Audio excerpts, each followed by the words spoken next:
Warning, this product contains nicotine. Nicotine is an addictive chemical. Black Buffalo products are intended for adults age 21 and older who are consumers of nicotine or tobacco. Hey, Whiskey Riff Raff listeners, Quinn Eaton here, and I've got to tell you about this game-changing product from Zbiotics that I use before a night out with drinks. It's called pre-alcohol. From holiday parties to festive toast by the fire, the holidays are full of moments to share a drink with friends and family.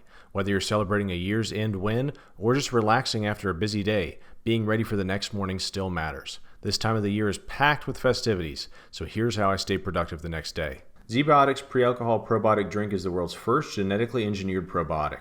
It was invented by PhD scientists to tackle rough mornings after drinking. Here's how it works. When you drink, alcohol gets converted into a toxic byproduct in the gut. It's a buildup of this byproduct, not dehydration, that's to blame for rough days after drinking. Pre-alcohol produces an enzyme that breaks this byproduct down. Just remember to make pre-alcohol your first drink of the night, drink responsibly, and you'll feel your best tomorrow. I'm planning on grabbing a couple drinks tonight with my friends, but about an hour before that, the first drink I'll be grabbing is Zbiotics pre-alcohol probiotic drink. I did the exact same thing a couple of weeks ago when I went out, and you wouldn't believe how on top of my game I felt the very next morning. All the plans I had the next day were still good to go, thanks to Zbiotics pre-alcohol probiotic drinks. Make the most of every toast this holiday season. Just don't forget to bring pre-alcohol along for the ride.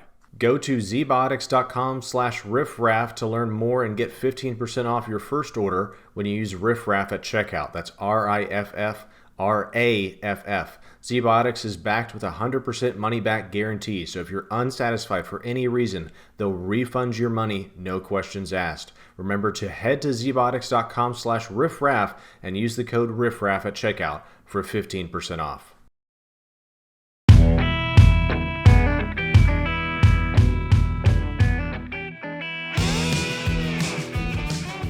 Whiskey Riff Raff. Well, hey. Thank you for sitting down with us here today.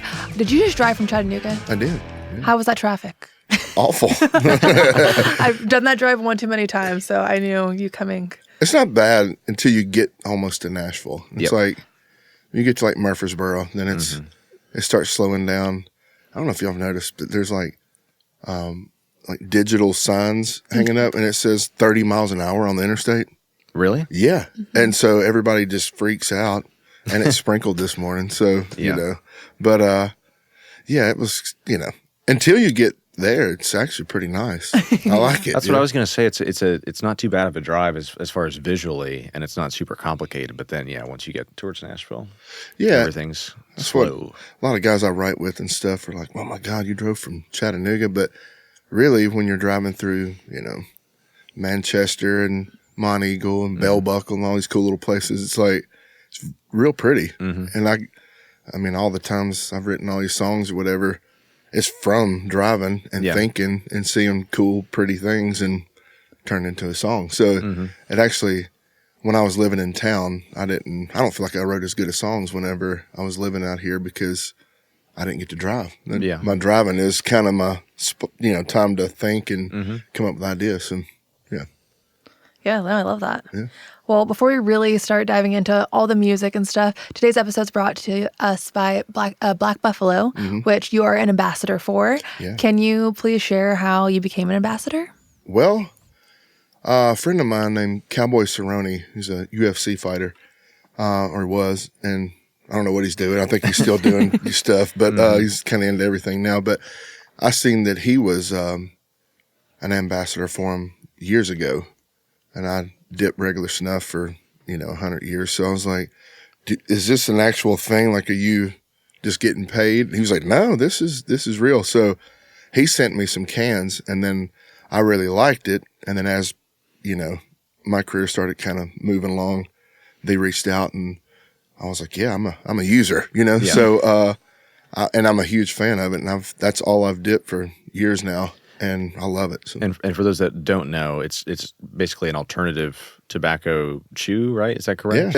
Yeah. I mean, they have like nicotine products. They have no nicotine, but it's a cabbage product is what it is. Interesting. So but I love it. I really do.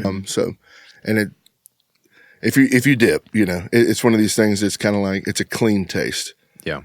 I really enjoy it, and it's helped me a whole lot. And I've talked about it and, been with them for a while as an ambassador for a while. So quite a few years now. So it's been a good partnership with us, but I'm an actual user of it. So there you go. And Black Buffalo is a proud American brand. Yeah.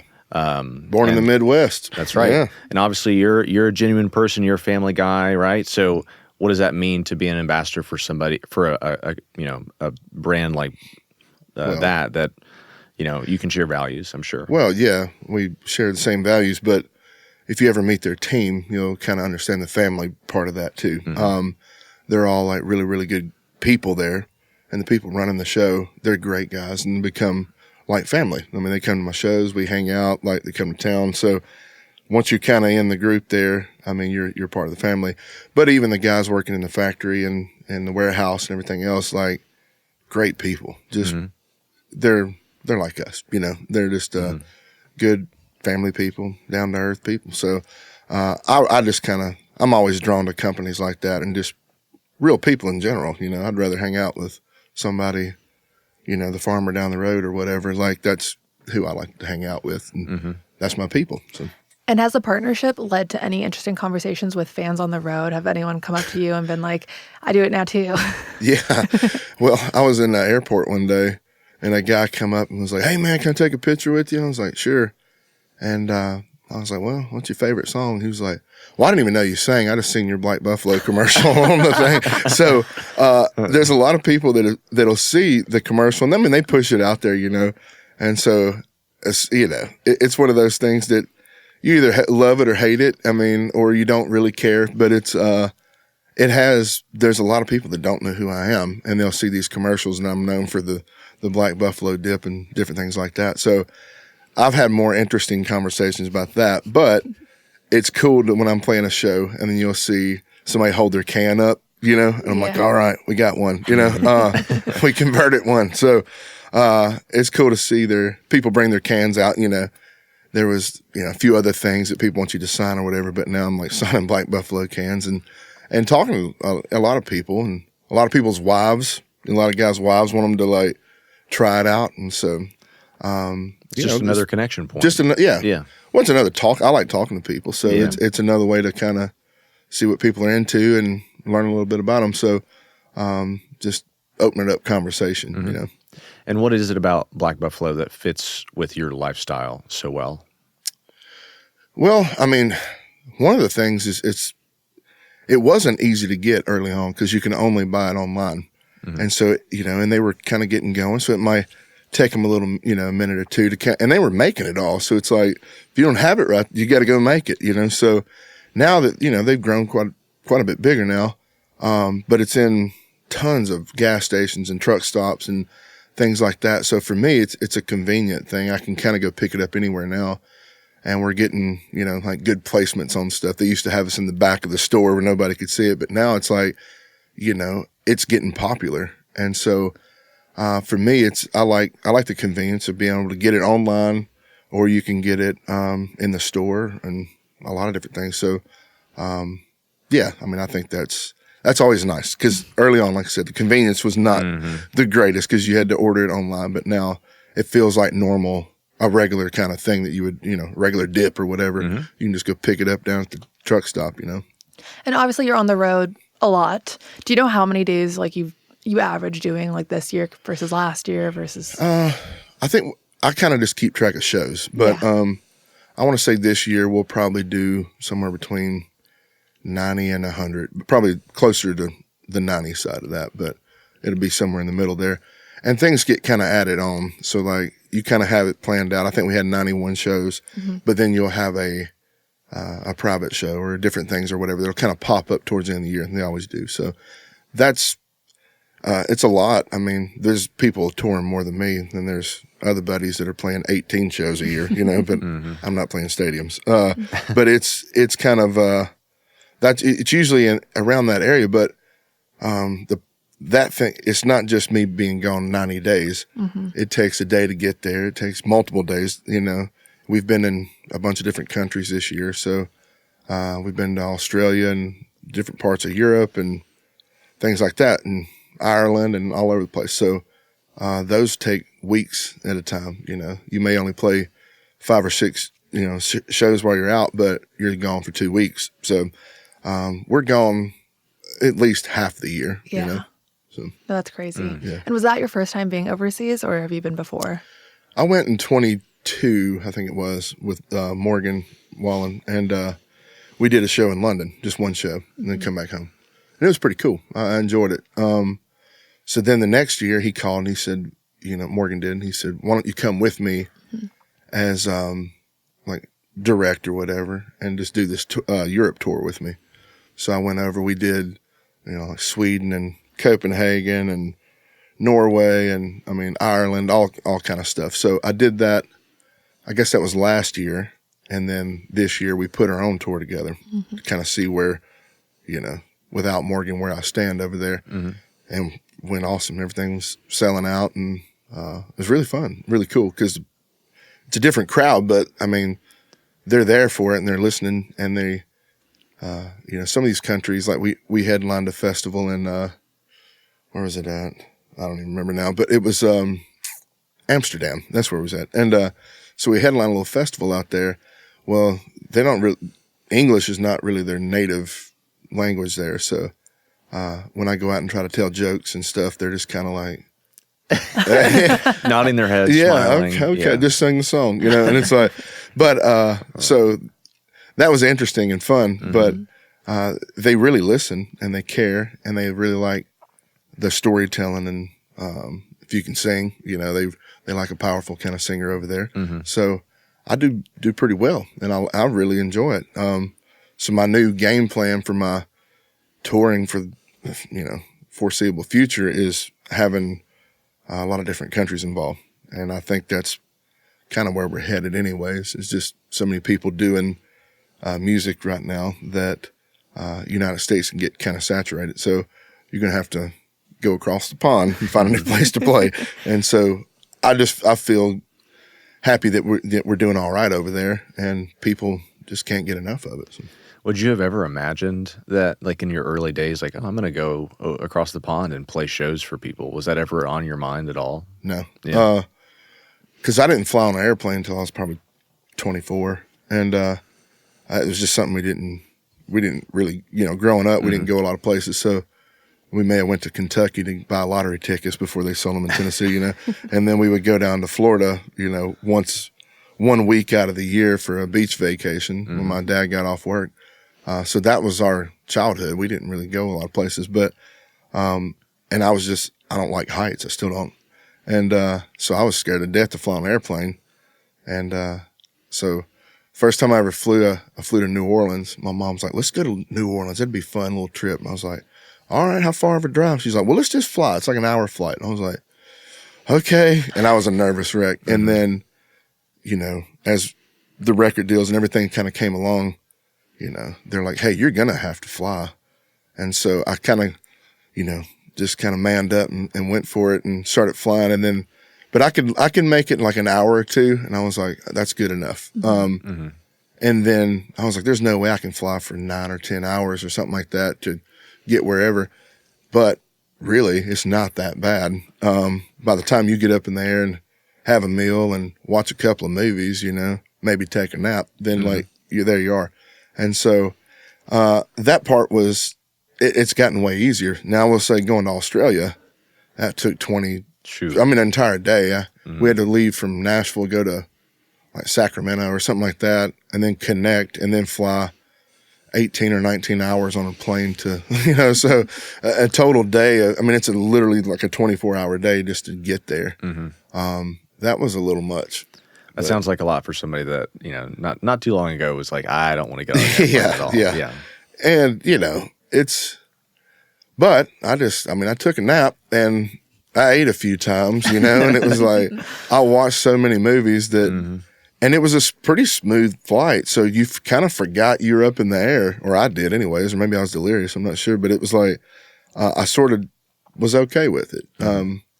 It's flying through storms and stuff even now. Like I had to come back from Texas Sunday, and there was a lot of weather going on, and you can kind of feel things, and those still make me nervous. But if it's a pretty smooth flight, I'm like, I can do this. You know, it's but anyways, yeah, it's still a thing for me, but I've gotten way better with it because I have to fly all the time now. But Right. Yeah. And- Go sorry, ahead. It's Australia that's known for the shoey, right? yeah. Did you do one? Well, yeah, I did it the way a man should do it. Now it was, and I wasn't going to because I don't drink, and so I was like, oh, I'm not drinking beer out of a boot, you know. And they had a bunch of new boots, like brand new boots with a tag on them, sitting up there, and people would be like, yeah, and they poured beer in there, and they would do it out of a new boot. I was like, no, I'm not doing that. And so I started singing Where I Find God, and 23,000 people started singing it. And for some reason, I just got fired up. And, well, I know what reason. There's 23,000 people singing your song in a different country you've never been to. But I just kicked off my own boot, and I had like a non-alcoholic beer, and I was like, whatever. And I just poured it in there and just drank out of my own boot and then put it back on. And I had a wet sock the rest of the time. But it was, I did it, and and everybody got a good kick out of it. And I was like, well. Did you find God in that shoey? Oh, I found the bathroom afterwards, but it was, yeah, it was, no, it was, that was a cool moment. Me and my bass player was looking, like we looked at each other while, you know, I played the song, and then I always, you know, if it's a really good night or whatever, I was kind of back off and be like, hey, take the last, you know, chorus. And so from a bar stool, and then I kind of backed up, and they all started singing. I was like, golly, 23,000 people in Australia. And I looked at my bass player, and he, you know, he was with me back in the bar days and stuff when nobody would come out, even for $5. Like we had a $5 cover charge and nobody would come out. They would like complain about paying $5. And so it was just one of those moments where we're just kind of like, I was looking around, I was like, man, kind of got choked up, and I looked at him, and he was like, and I was like, yeah, dude, I feel it, you know? And so it was one of those really cool moments. And we had that a couple of times over in Europe too. And it was just kind of remembering back of what it was like, you know, and, now it's, you know, it's way different now. And so just kind of seeing everybody sing and how they knew all this stuff. And I was thinking, man, we were in Tennessee or in Georgia or whatever. Nobody cared, you know, I don't know, 8 or 10 years ago, nobody cared, you know, and then now it's like, now they care, and plenty of other places. So it was a good moment for us. It's super fascinating to hear, you know, what you said earlier, like people don't even speak English, and they're standing out in the crowd enjoying your show. I feel like, to me, like, I don't know how I would be able to go to a concert and really understand what was happening if it was in a language that it wasn't native to me. Yeah, I mean, but they were singing along, so they like knew the word. But I will say this. And I have 2 kids, and one's 4, and little girl's 4, and then my little boy's 6. But they're going to a little school, and they have like a Spanish class, like a path or whatever. But my kids are coming home, and they're like 4 and 6, and are speaking Spanish, you know. And here's the thing: is I found when I go to other countries, everybody knows English, even if it's a little broken. They learn multiple languages in all these other countries, so. We're like the only country that really doesn't learn a bunch of languages unless you just really want to. But over there, or wherever, they're taught in their school, and it's very much a thing where you need to learn these languages. So I will say, I think they understand it, and I think they can feel it in these other places we go. But most everywhere I've been, there's people that can somewhat speak English. Even when we were like in Norway and things like that, it's different, you know, and they don't pick up on humor, things like that. Yeah. But, you know, they understand what you're saying, or for the most part, and can help give you some directions to go wherever, you know. But it's like, that was a pretty cool thing. And I thought, man, we could take a note or two from that, you know. I wish I knew more languages, but I think that's a really cool thing. And they can sing it. They've memorized this stuff, you know. I get messages all the time from Brazil or, India, like all over the world. And they're like, man, I have to like push the translate button whenever they send me messages, you know, but then it'll pop up and it's like, I love, you know, whatever the song is. And it's like, or they're posting a video with a bunch of crazy language or whatever. And then here's my song. And it's like, so I think that, I don't know, somehow it translates. And I think it's super cool, but for me, I can't listen to another song in a different language and know what's going on. So it's pretty impressive to me that they can. So. Definitely, yeah. Yeah. No, that's really cool. And now you've put out, some new music this year, and your most recent release is a Christmas song. Yeah. So I want to ask about what it's like, because odds are you didn't record the song during Christmas time. Is that right? No. Well, I've been wanting to do like a Christmas album for years. And so when I was with Big Loud Records, and Joey Moy was my producer, and he was like, I hate doing Christmas songs. I'm not going to do it. And then for years and years and years, I just like, come on, man, let's do it. Finally, like the last year I was over there, he's like, okay, we'll talk about it. Maybe we'll do one. And then we parted ways, and I was like, you know what? I'm doing it. So this year come around, and I've been talking about it with everybody, and I was trying to figure out what I wanted to do. And then I thought, I don't have time to do a full Christmas album. So we're at least going to have a Christmas song this year. And I just love this old Ray Charles song.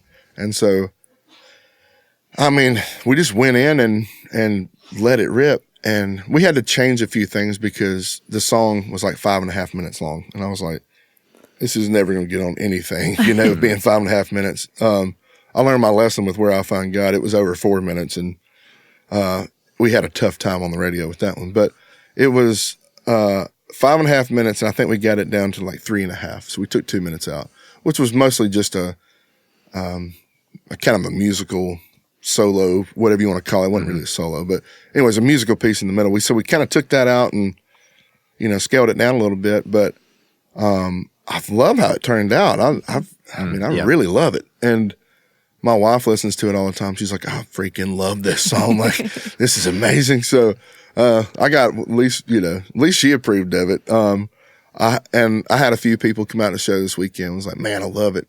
So we're getting a good feedback, and it wasn't even really promoted or anything because we're like, we'll wait till like, I don't know, Thanksgiving before we start pushing a Christmas song. But finally I got a Christmas song out, and I'm proud of it. I think we did a good job. And it's a positive response. So no part of you is like, well, let's do this Christmas album. No part of you wants to just be like, let's do it. I mean, I will, but I just didn't have time this year. We were cutting a new record, and so it was one of those days where I was like, hey, we got an extra like couple of hours.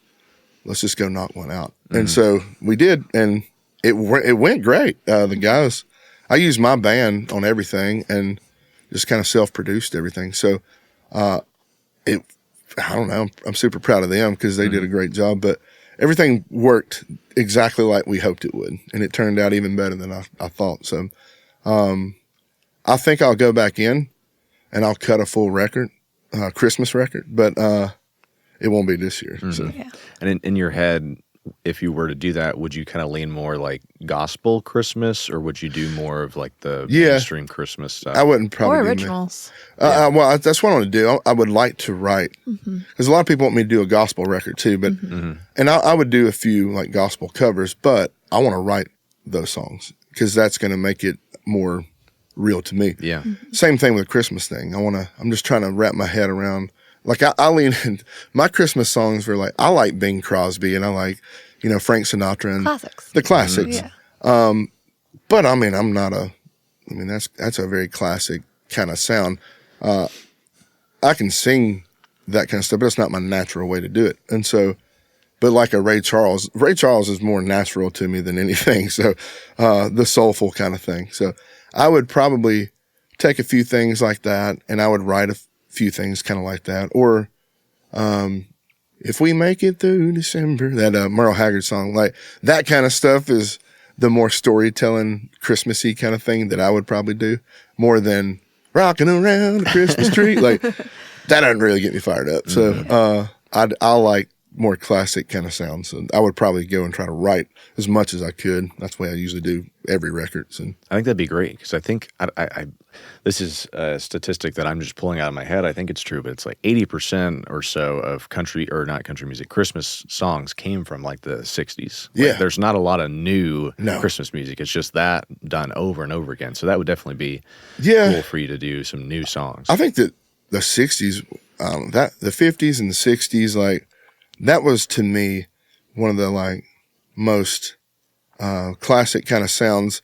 Not only because it's, however many years ago, but I think that they sang a different way and they wrote a different style where it was like, they kept it simple. It wasn't, we try to over songwriter things, we call it. Like, don't songwriter this thing up too much because anybody that's not a songwriter is just going to be like, you know, what is that? So I've learned that if you keep it simple, then it usually does pretty well. And so, and normal people can figure it out. I'm a normal person. I try to write how I talk and how I think. And so I just keep it pretty straightforward. But I think in the 50s and 60s, that's what they did with music. It was, they sang about love and they sang about stuff that they were going through, and they didn't try to like polish it up too much. It was just, this is the way it is. And it's kind of, I feel like how people kind of talked, and which I don't know, I'm not from the 50s or 60s, but it's in my head, that's what I think. And that's probably why, because a lot of the newer country stuff or newer Christmas stuff is, they just, I don't know, they put too much on it. Yeah. A lot of times just let something breathe, give it some space, and it'll sound way better than trying to pile a million things on it and make it too cheesy, you know? Definitely. It doesn't have to be cheesy. Yeah. It can be really good. So. Yeah. And you just said that you were in the studio recording a new record. Yeah. Can you kind of walk us through how, you know, this record came to be, the writing process, when it's coming out? Well, we got, I think in February, the full record will come out is what we're looking at. We're still working on everything, but we just, I don't know. I cut 4 songs beginning of the year and released that. And they went good. And then I just was like, for the most part, what I've learned is people want a full record from me. The singles will do fine, but a record, people want to push play and listen to 10, 12, 15 songs, whatever. Also learned that more than about 15 songs, the ones on the back really ain't getting listened to. And that goes for anybody. Cause there's a lot of people putting out 20, 30, 40 song records. And it's like, I feel like it's not giving every song a fair chance. I think if you keep it around 10, 12, people can digest that. That's 45 minutes to maybe an hour or something like that. If you can keep it in there, somebody can listen down on a car ride and actually listen to it. So that was my thought. I was like, okay, I want 10 or 12 songs, something like that. And then let's go in there. And I wrote all the songs until the last day we cut, and a couple of songs came in. And just some good buddies of mine were like, check this out. Totally not commercial at all, which that was not what I wanted. I didn't want it. I want it to be my own thing, kind of. I mean, I got my own thing, and it's like faith, family, working hard. That's what I do. And it's like, it's very blue collar. It's family oriented. And so I wanted it to kind of be that way. And I wanted to tell a story. And I want you to feel something out of it. And so the whole process was me and my guys going in for the first time and doing an actual record. And so we'd done plenty of like live records, you know, where you go in the studio and we're playing live all together in the same room, and they just hit record and recorded it. You know, we've done a few of those, but this was like, we were going to do the thing, and I'm sitting at the control thing, you know, and I'm like, all right, this is how we're going to play it. And so that was a learning experience. The first day was probably like trying to figure everything out, and then we dialed it in. And by the last day, I was like, I can do this. This is fun. And so the whole process, we recorded, I don't know, I guess it'll be 11 songs that'll be on this record unless something else comes in, we just have to have it. But, or whatever, if I write one, but, 11 songs will be on this record, and we're looking at, what are we doing? 4 or 5 days, something like that, you know, just kind of taking our time with it. And the process was fun, and it was laid back because it was my band. So it sounds like us instead of me using a band, which I've used awesome people, you know, to record my previous records. But this was my people. If you come to a show, this is what we sound like. And so I've heard plenty of times people like, man, y'all awesome band, like, or this sounded better live than it did on the recording or whatever. And it's like, well, that's because this is who we are. This is what we do. And so I thought, well, what better way than let's get our actual sound. Let's just use us. And so we did. And I wrote, 9 of the 11. And then, like I said, the other 2 was just awesome songs. And there's a couple that I would say could fall into commercial like country radio, but it's going to be kind of my commercial radio, which has been on the outside of commercial, but I would say it's a little more Americana vibe to it.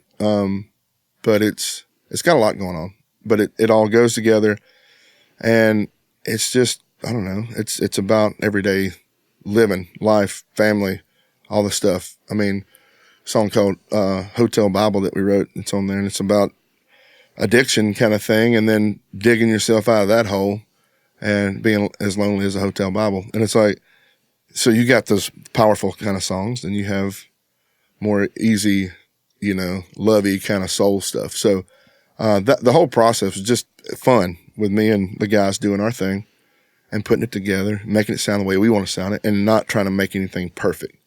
Because I think when you try to perfect something, it sucks the soul out of a song. And so we want to keep all the feeling. And I think we did a good job with it.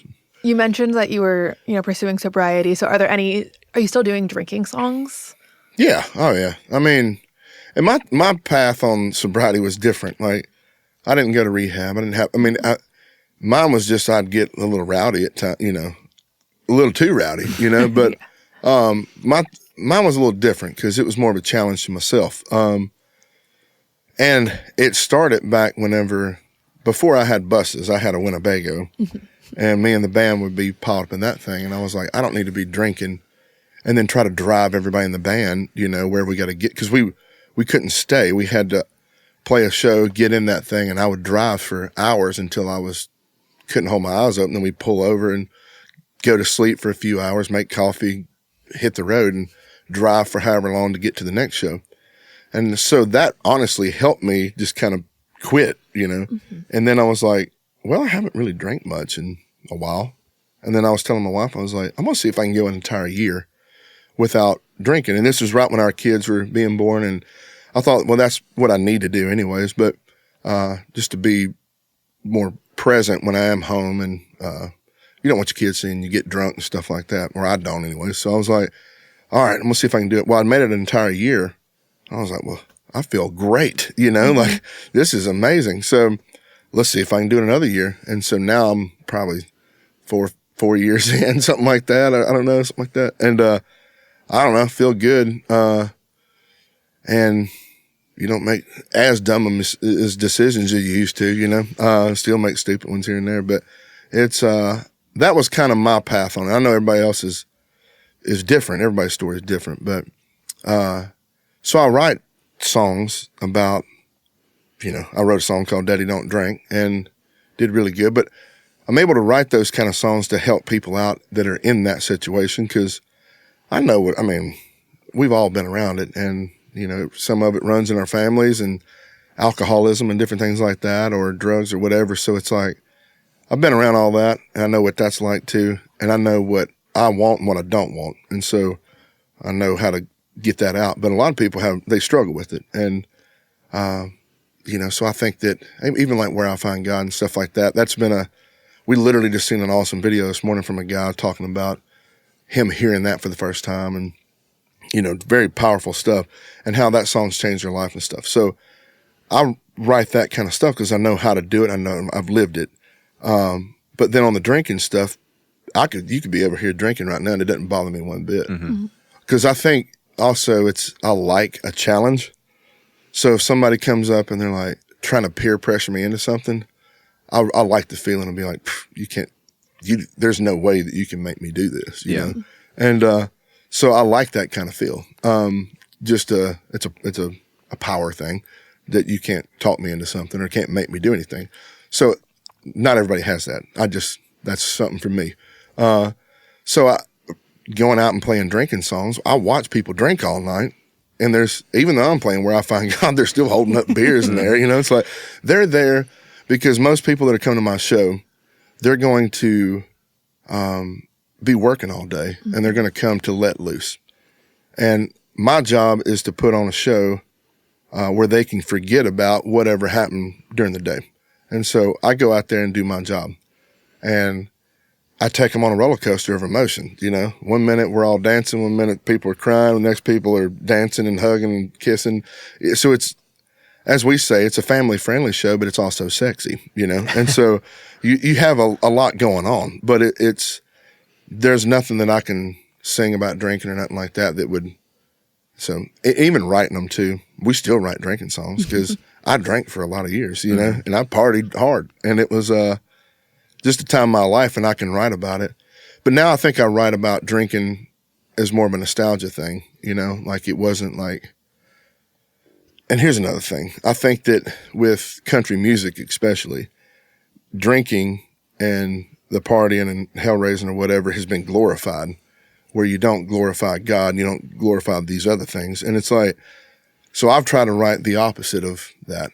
Like we've got Mixing with Whiskey and Quitting Ain't Working and some drinking songs and stuff, but Two Beer Plan, which is about meeting your wife in a bar. You know what I mean? Like, and 2 beers turned into 10, you know, 10 years. And it's like, that's kind of how I twist things now. But I think that just radio and country music and everything else has really glorified the party and the drinking part of that.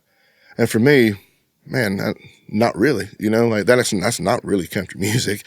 What country music was back in the day, it was very much gospel influence, and it was, on, you know, family and love and all these different things. But I mean, it's also divorce. There was cheating songs. There's other things that were in there, but we've kind of steered away from things that actually mean something. And it's more about who wants to get drunk and who can get drunker. And, for me, which I think that I hadn't listened to radio in a while, but I don't know, but I think that that's what's going on. That's right. That's kind of what I've seen. And that's not what I want my kids to hear. And because that's not life to me. Life to me is what I'm living, you know, which is pretty good. I may not be the richest dude, most famous, but it's like, I got it going on.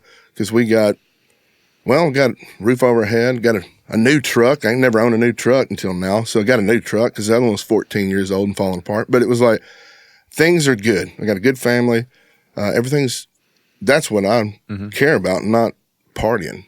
I don't need to party to have fun. That make me sound like an old man, but it's like, I sound like my granddaddy, but it's like, but it's 100% true. I don't need any of that stuff. I got what I need. And because a lot of your music is centered around God, do you feel like fans just open their heart to you when they see you? Lord, like, yes. I'm a counselor most of the time, but, and you know what, it's cool because like I said earlier, you know, talking to people is a, you know, sitting here talking to y'all, like, it's fun. I like talking. But I like talking about stuff, whatever. But I like hearing what other people are doing in their life. And so, you know, it's cool meeting, you know, I've met a lot of cool people, a lot of famous people, whatever. Troy Aikman hit me up the other night, which my wife was like, "Who's Troy Aikman?" I was like, "You don't know Troy Aikman?" You know, so I've had a lot of cool experiences like that, but I'm really drawn to the guy shoeing horses down the road, you know, and like the guy that's, you know, we're getting some work done at the house. He's out there on a skid steer, you know, or they're pouring concrete. Because I did that for years before I got a record deal. So I like talking to those guys and see what they're into. Yeah. And so I'm drawn to, and I don't mean it in a bad way, but the normal guy, you know, the normal person. Like, so they come up and they're drawn to me because I sing Working Man and I sing Where I Find God. I sing everything about their day. Mm-hmm. And so they want to come and talk to me. I'm going to get a shirt made that says, I'm your dad's favorite singer, because like literally everybody that comes up, these, you know, young girls, whatever, early 20s, they'll be coming up and they're like, "Hey," I'm like, "Hey, how you doing?" They're like, "You're my dad's favorite singer." I'm like, "Well, thank you." But you know what? Their dad's lived, and what the biggest compliment is like, "Hey, it's nostalgic. It brings me back. It makes me think," you know, or Working Man, that reminds me, well, that's me. You know, I get up every day and this is what I do. Or it's that wife with her husband. It's like, well, that's my husband, you know? So you get to meet these people and hear their story. And I love it because their story is not, I got a cool story of how everything happened. And here I am doing something I love to do. But, I was just, one step away from being the guy that poured concrete for the rest of his life, you know? So I like hearing those stories, and I like knowing what's going on in people's life. Or if my song has done something, to move them in some kind of way or something like that, which as a songwriter, I think our job is to write stuff that means something. And that should be a challenge every day. Not every day will you write a Where I Find God, or you're going to write a Life Worth Living or something like that, but you should try to, every time you sit down, to write something worthwhile.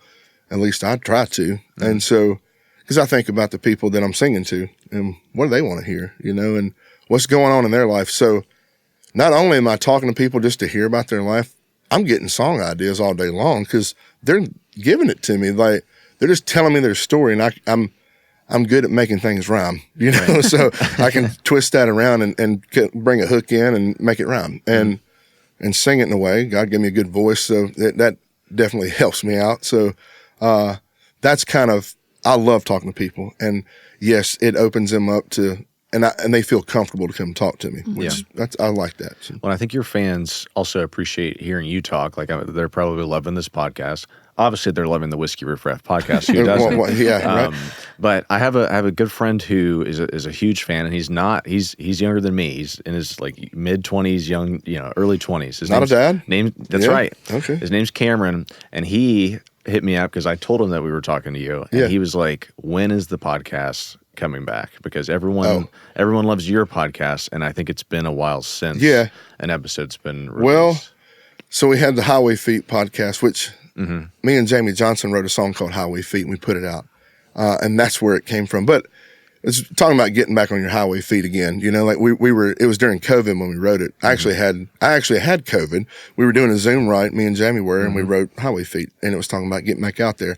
So I thought, what better name for a podcast than Highway Feet for us? Because we just talk about, well, everything really, but a lot about being on the road. So it's me and my bass player. We call him Crazy Legs, because if you come to the show, you'll know. He's a dancer. And then we have Les Hall, who's another friend of mine for 100 years, and we deer hunt and stuff, and he works for me now. Like, since everything really got to moving and I can afford to have people out, he works for me, but everybody's like, what's his job? And we really don't know. He's there and he does a lot of things, but he's more of, he tells everybody he's, I'm his spirit animal or something like that. And he is pretty much it. But so we hang out or whatever. So I said, why don't we start a podcast? So we did, and we called it Highway Feet. And then we had our producer, which was Steven. And he was in the band and stuff. But then Steven got a different job, at doing something else in the industry. He was wanting to come off the road. So he went and took his big boy job. And, so we were left without a producer. And none of us know how to even turn on a computer. So we were like, well, what are we going to do now? And so we're figuring it out, and Les got it figured out. He's probably the most tech savvy of the three. So we got a couple things moving. We're getting cameras. But so all of that happened, and we were going to Europe or Australia or something I think it was going to Australia.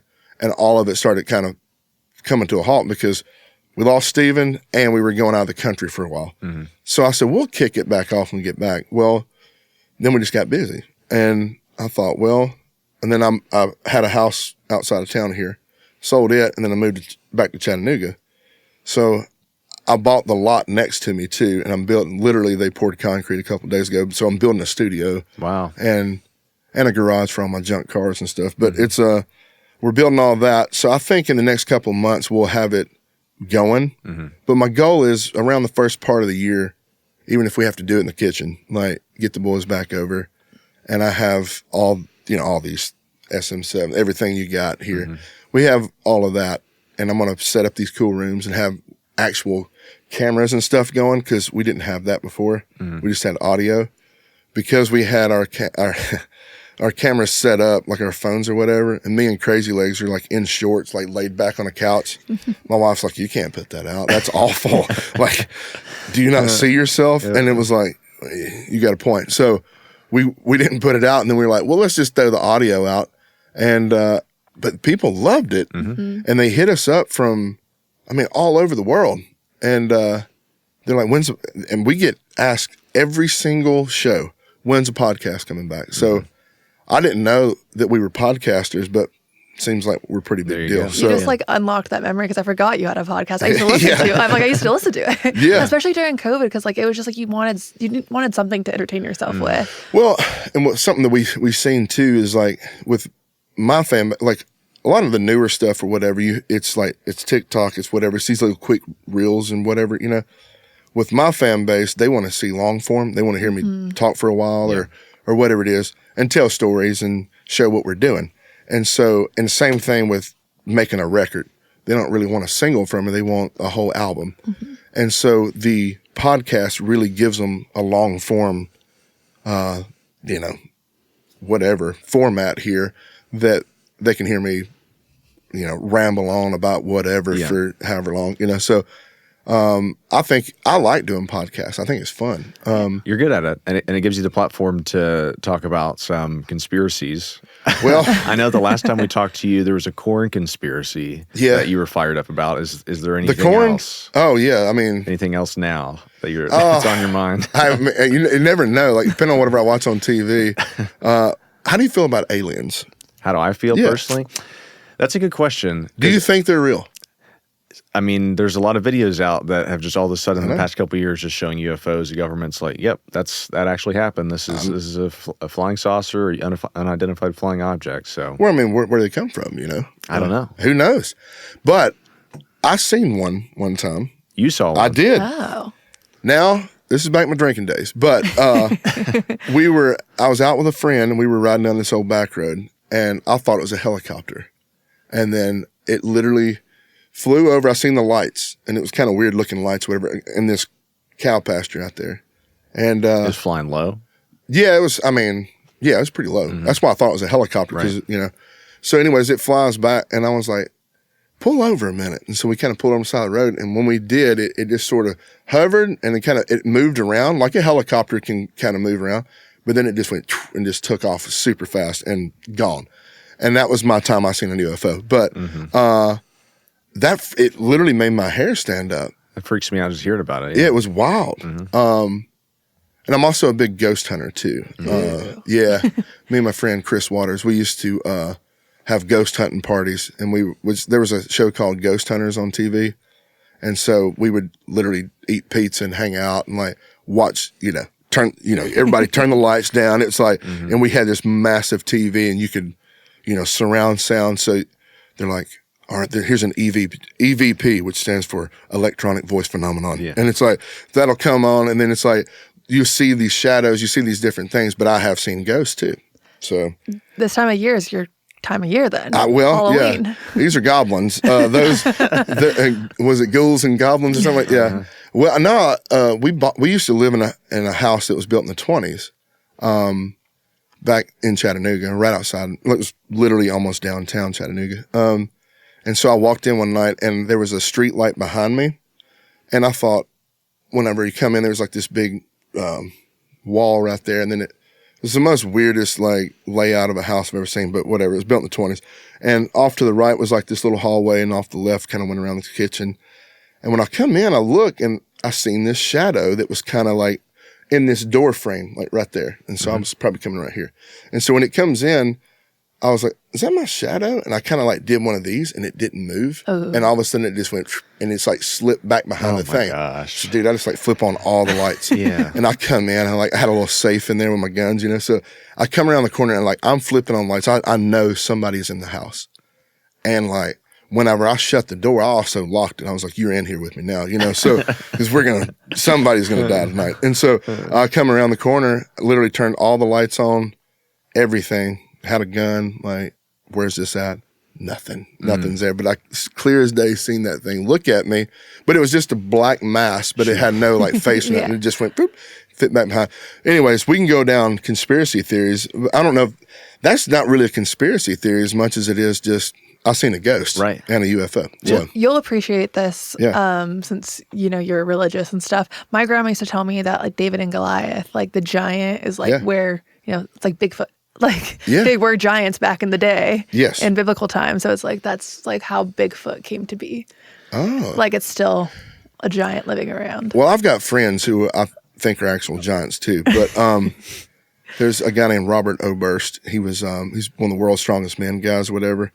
Been in he was like in Righteous Gemstones. And this dude, when he stands beside me, I come maybe to his shoulders, but he's like 400 pounds. He's 6'8" or whatever he is. And he's like a massive person. And I think about giants and stuff they talked about in the Bible too. And I'm like, I wonder if normal sized people may have been 5 foot tall. And then you just had this Norwegian dude or something that showed up one day. And it's like, here is this dude who is 7 foot tall. Or, I mean, look at Shaq, that's a monster. Like he's huge. And so it's like, was that the thing, Yeah. Like, who knows? I'm sure and then also Bigfoot. Okay. I think Bigfoot's an alien. You think so? That's why we can't track him down because he's on the shuttle. He has some sort of technical advancement. That's why we can't see him. That's always been my theory. Since we're talking about Bigfoot, aliens, and ghosts, well, throw it out there. Have you ever been to the Redwood Forest? No. Okay, you go up there and then you're like, yeah, Bigfoot lives here. And we drove through it one time, and Crazy Legs is 100% a believer in Bigfoot. Now, my manager, Ando, he's not a believer. Okay. He does not believe in Bigfoot, but I think he's out there. I really do. I told a story to my little boy one day because he's seen a sign. He's like, what is that? I was like, it's Bigfoot. Then he's seen something he's got a little iPad with like YouTube for kids or whatever on there. And he's seen this whole story about Bigfoot, and it scared him to death. And so he was like, Bigfoot, like he was asking me questions, and I was like, look, I've seen Bigfoot, okay? And I made up this whole story about how me and Bigfoot went to a Mexican restaurant and had cheese dip together. He's a really nice guy. And so from then on, he's a fan of Bigfoot now. But I do think, I think he's out there. I think Bigfoot's real. And hey, call me crazy, but if you go to the Redwood Forest and just go look around, like you can get lost in there easy. And these trees are as big as this wall right there, like bigger.